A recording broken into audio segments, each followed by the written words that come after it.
एक खुला चैलेंज है। आप एक बात बताइए, अगर आप किसान नेता हैं और आप किसानों के लिए खड़े हैं तो आपका चुनाव से लेना देना क्या है?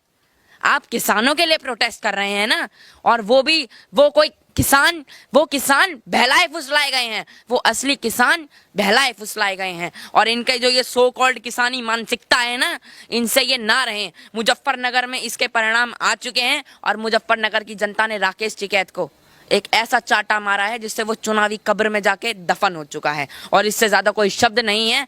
ये चुनावी नतीजे बता रहे हैं कि उत्तर प्रदेश में 2022 में राकेश टिकैत की गंदी राजनीति का कीचड़ नहीं, कीचड़ में से एक कमल खिलेगा, और वो कमल विकास का होगा, वो भाजपा का होगा, यूपी की जनता का होगा। नयन, उत्तर प्रदेश की राजनीति पर आप लगातार नजर रख रहे हैं, तो ओवैसी के बयानों को भी आपने देखा होगा। लगातार वो कह रहे हैं कि हम योगी आदित्यनाथ को सीएम नहीं बनने देंगे, जो ओवैसी की पार्टी है वो 300 से ज्यादा सीटें लाएंगी। इस तरीके की बयानबाजी से वाकई में ओवैसी का कोई फ्यूचर देखते हैं उत्तर प्रदेश की राजनीति में?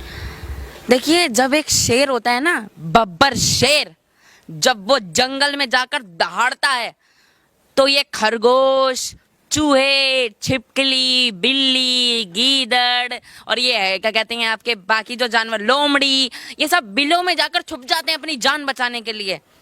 तो ओवैसी तो ये बात ना ही करें, क्योंकि योगी आदित्यनाथ जी ने हैदराबाद में जाकर जिस तरीके से वहां के नगर निगम चुनावों में खुली चुनौती दी थी, और शेर की तरह नहीं, बब्बर शेर की तरह जाकर उसको ललकारा था और दहाड़ मारकर उन्हीं के गढ़ में उनकी कुर्सी हिला दी थी, उनके मंत्री बिलों में छिप गए थे। ये पहले हैदराबाद में तो अपनी जमीन संवार लें।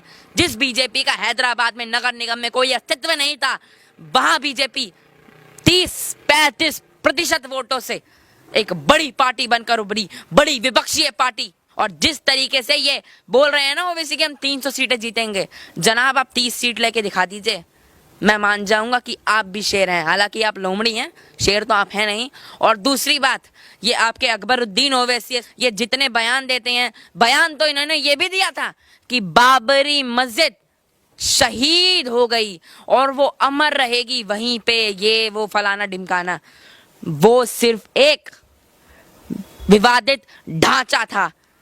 और श्री राम जन्मभूमि पर अगर कोई आक्रमण करता, अफगानिस्तान, तुर्किस्तान और इटली और ना पता नहीं कितने कितने देशों से आएगा, तो क्या आप उसे भगवान मान लेंगे अपने देश में? अपनी संस्कृति की इज्जत करिए, ये देश तभी आपकी इज्जत करेगा। और ये देश सिर्फ अपनी संस्कृति के लिए जिया था, जिया है और जिया रहेगा। और जो बात आती है योगी आदित्यनाथ को ललकारने की, इनकी हिम्मत तो 30 सीटें 30 सीटें जीतने तो बहुत बात है, 15 सीटें जीतने की इनकी हिम्मत नहीं है। पहले आप समाजवादी पार्टी और बहुजन समाज पार्टी से लड़के दिखा दीजिए, तब आप योगी आदित्यनाथ के पास जाएंगे। और बात करते हैं बाबरी मस्जिद की। बाबर हमारा कोई खास नहीं था, वो एक आक्रमणकर्ता था जिसने करोड़ों हिंदुओं का कन्वर्जन किया।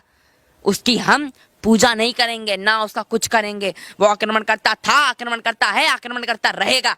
उसे हम भगवान नहीं मानेंगे। और अगर आप उसे भगवान मानते हैं तो जनाब चले जाइए वहां पर जहां आपका जाने का बहुत मन करता है।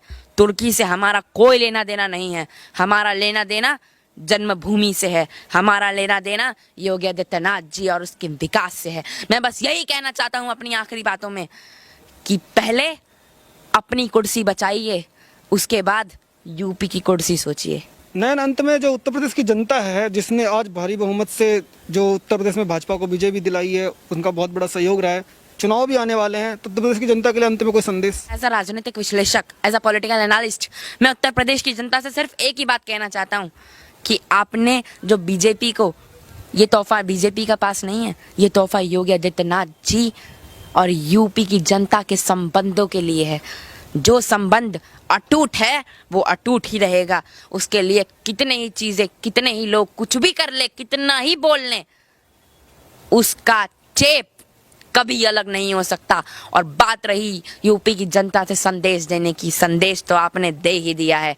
अब बड़ा एक संदेश देना है, ट्रेलर दिखा दिया है, ट्रेलर सुपर डुपर हिट है, आपके विकास का ट्रेलर है, थोड़ा फिल्म में भी दिखा दीजिए और फिर देखिए कैसे चमकेगा मेरा उत्तर प्रदेश, आपका उत्तर प्रदेश और इस पूरे भारत हिंदुस्तान का उत्तर प्रदेश। नमस्कार। तो ये थे हमारे साथ नयन, जिनसे हमने कई सवाल पूछे, कई चीज़ों पे बात करने की कोशिश की। बेहद ही सादगी से इन्होंने विश्लेषण किया। उत्तर प्रदेश की राजनीति में जो भी मुद्दे इस समय ट्रेंडिंग में चल रहे थे, सभी सवालों के बेहद सादगी से जवाब दिए।